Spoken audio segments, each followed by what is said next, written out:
The crystal chandeliers of the Royal Orchid Grand in Bangkok shimmered above me as I stood awkwardly in my plain navy dress. Discount rack, no label, definitely not couture. I adjusted my old clutch, glancing toward my sister Serena's tight-lipped scowl. "Absolutely not," she hissed, her voice as sharp as the stilettos she'd click-clacked in on. "Dad's 70th birthday is the society event of the year. You can't show up looking like you took the SkyTrain here." She waved her hand vaguely at my outfit like it was offensive, then turned back toward the ballroom. Through the open doors, Tilam's political elite and business tycoons mingled beneath gold archways and heavy velvet curtains. This wasn't a family gathering, this was a show. Serena and my brother Niran had made that clear the moment I arrived. "The invite said family only," I said evenly, adjusting the jade pendant our mother gave me before she passed. It was the only thing of real value I wore. "Family who understands optics," Niran chimed in, straightening his tuxedo. His Rolex glinted in the light, every inch of him polished and practiced. "You look like a personal assistant on probation," he added with a scoff. If only they knew. The dress I wore was tailored just enough to pass unnoticed. But it wasn't random. Just like everything I'd done over the last 5 years. Becoming CEO of Lumira Capital, acquiring rival firms in stealth moves, and most recently, becoming the majority stakeholder of Ratcheta Holdings, the conglomerate that now owned their precious family business. "Move," Serena snapped. "We have real guests arriving." Right on cue, the doors spun open and in walked Mr. Anand Vorasuk, my father's longtime partner and one of Southeast Asia's most powerful deal-makers. His eyes landed on me instantly. Surprise flickered, then a warm smile spread as he approached. "Chairwoman Kanya," he said, bowing lightly. "I was informed you'd be attending." Serena stiffened. Niran froze mid-sip, his drink trembling. I returned the bow. "Mr. Anand, always good to see you." He glanced around, puzzled. "Forgive me, but why is the chairwoman of Lumira Capital standing in the lobby?" Serena blinked. "Chairwoman?" "Yes," Anand said, genuinely confused. "Surely you know your sister acquired Lumira last year, the same Lumira that finalized the Ratcheta acquisition 3 months ago?" "That's not possible," Niran stammered. "Ratcheta's valued at what, 39 billion USD, I corrected, smiling gently. 43 after next quarter's projections. Their faces drained of color. Serene's jaw clenched like she might crack a molar. I stepped past them and into the ballroom, where the true players already knew who I was. The road here hadn't been easy. After Mom died, Dad lost himself in expansion deals, leaving Serena and Niran to run things. They treated the company like a status toy, hemorrhaging value while playing pretend moguls. I started over, quietly, worked abroad, built my own firm from scratch, reinvested, partnered strategically. I didn't need to be seen. Until now. Dad looked up as I entered. A flicker of something, pride maybe, crossed his eyes. I gave a small nod. Let them spin. Tonight they finally saw me. Not as the invisible daughter, but as what I'd become. The one holding the pen. While Serena and Niran obsessed over gala invitations and magazine features, I had kept my eyes on the long game. After Mom passed, her modest inheritance was split, though mine was smaller, thanks to my refusal to follow the family's pre-approved blueprint: law school, the family firm, and polite boardroom obedience. I declined it all. Instead, I began investing. Quietly, cautiously. My first win came when I recognized something the flashy investors missed. While they threw billions at lifestyle apps and crypto fads, I spotted growth in aging logistics firms and overlooked infrastructure ventures. Boring on the surface, but solid, recession-proof. I acquired one small company, then another, structured each deal through blind trusts, shell corporations, and nominee boards. No headlines, no LinkedIn announcements, just steady control. But you work at that boutique firm?" Serena stammered, her voice suddenly stripped of its practiced confidence. I turned, but it was Mr. Anand who answered for me. "Your sister owns that firm, Serena," and nearly 30 others. The Lumeda Rachada acquisition was just the latest. Naren's hand clamped on my arm, his luxury watch digging into my wrist. Why didn't you tell us? I pulled away gently. Would you have listened? You were too busy dismissing my career as a phase. The Grand Hotel doors opened again.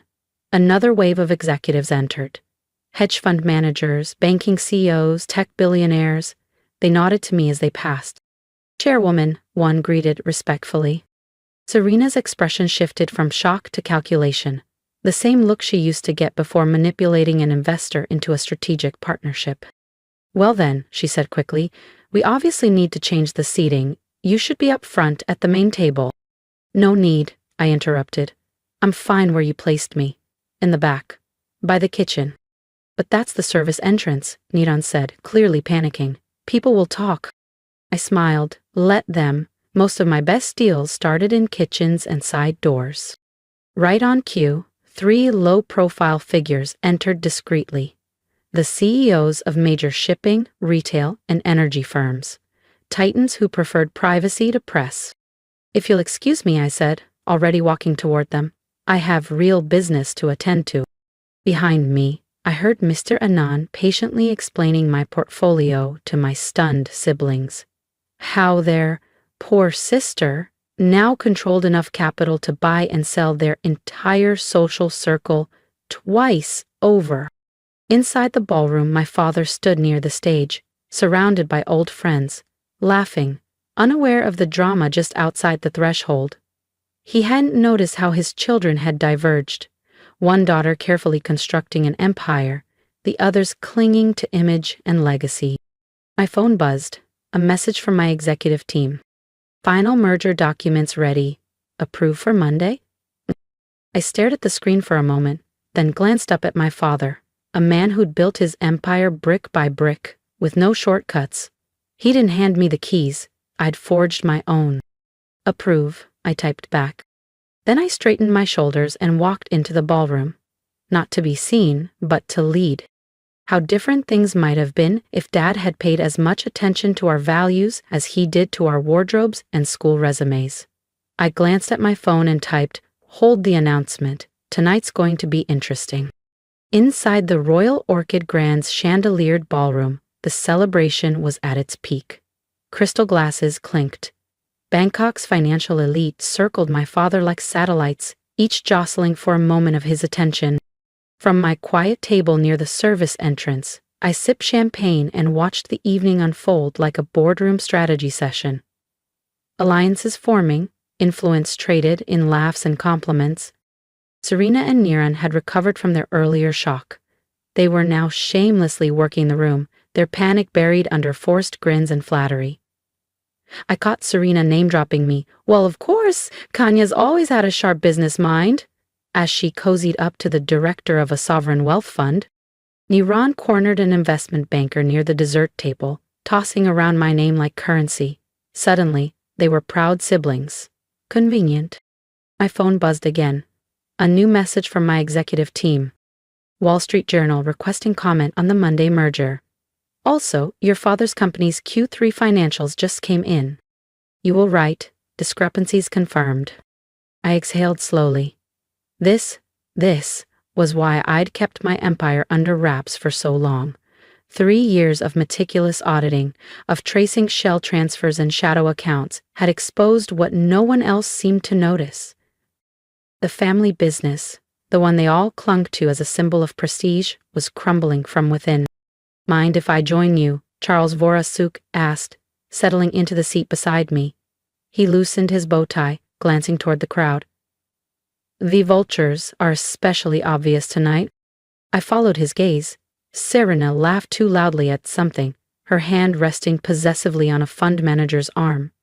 Niran smiled stiffly, angling for proximity to headlines.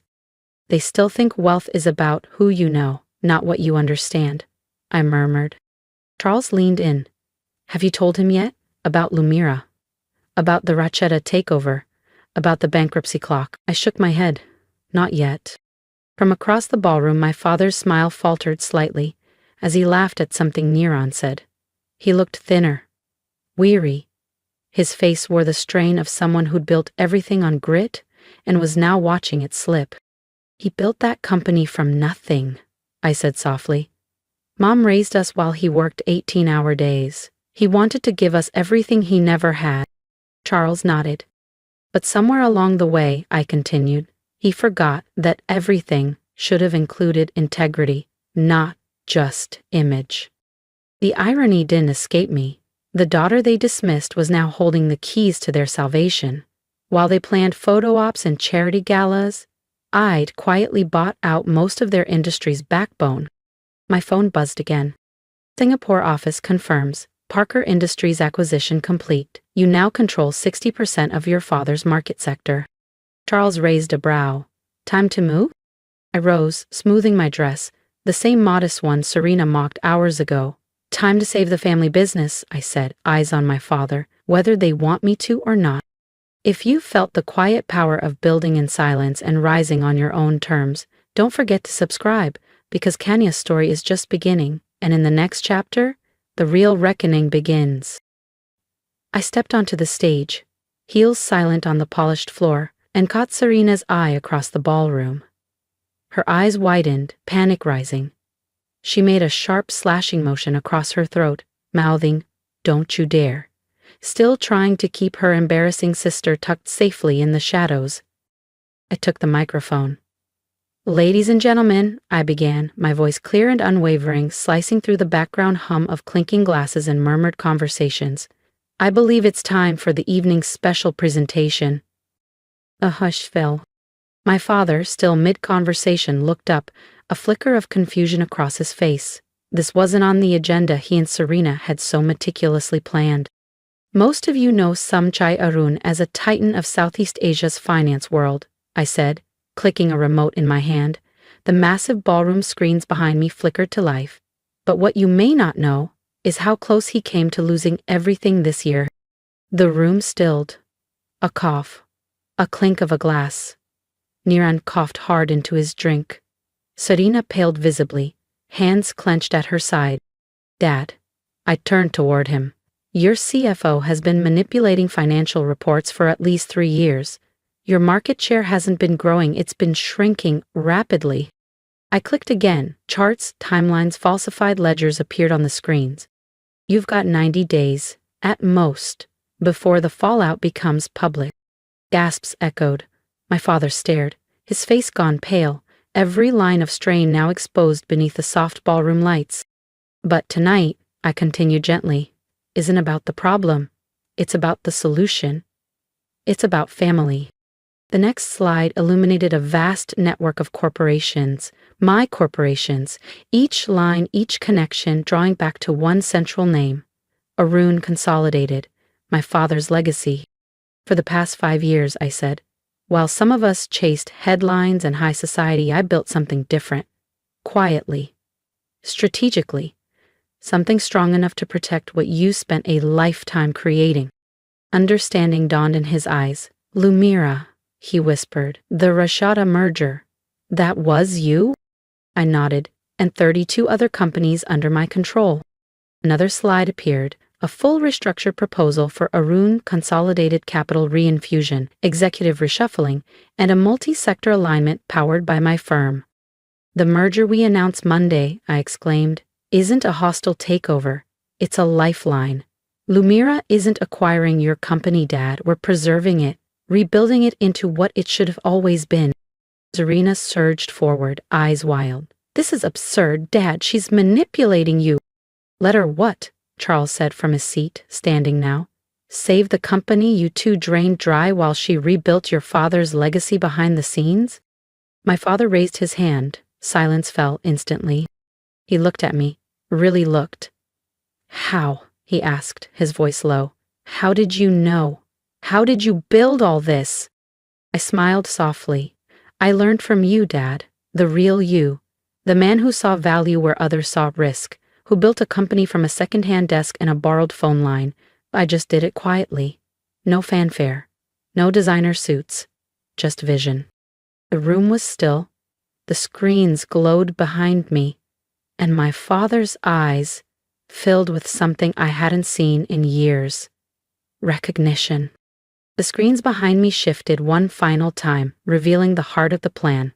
A new corporate framework, sleek and resilient, with Arun consolidated at the center of a reimagined financial ecosystem. A future-proof legacy. You always taught us, I said, my voice steady, that real success isn't about looking wealthy, it's about building something that endures. I paused, letting the silence settle in. Some of us, I added, glancing at Serena and Niran, took that lesson a bit more seriously than others. Niran stepped forward, his mask of entitlement beginning to slip.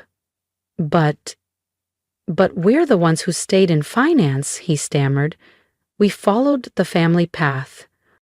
No, I said calmly, meeting his gaze. You followed the appearance of the path. I followed its purpose. I turned back to Dad. His face was no longer unreadable. His eyes shimmered, not with pride or embarrassment, but emotion. Real, human emotion. This birthday gift isn't just saving your company, I said.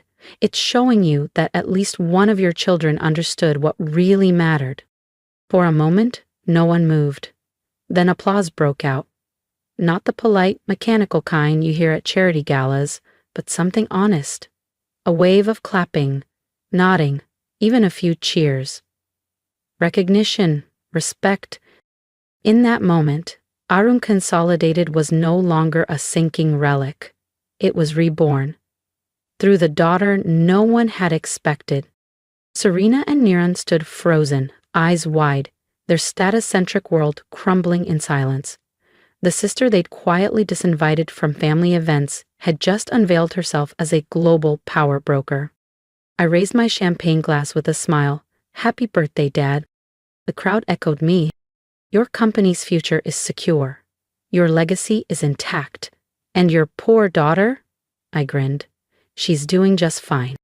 Dad made his way to the stage slowly, the applause parting before him. When he reached me, he took the mic, then looked out at the room, then back at me. I've been so blind, he said, voice cracking.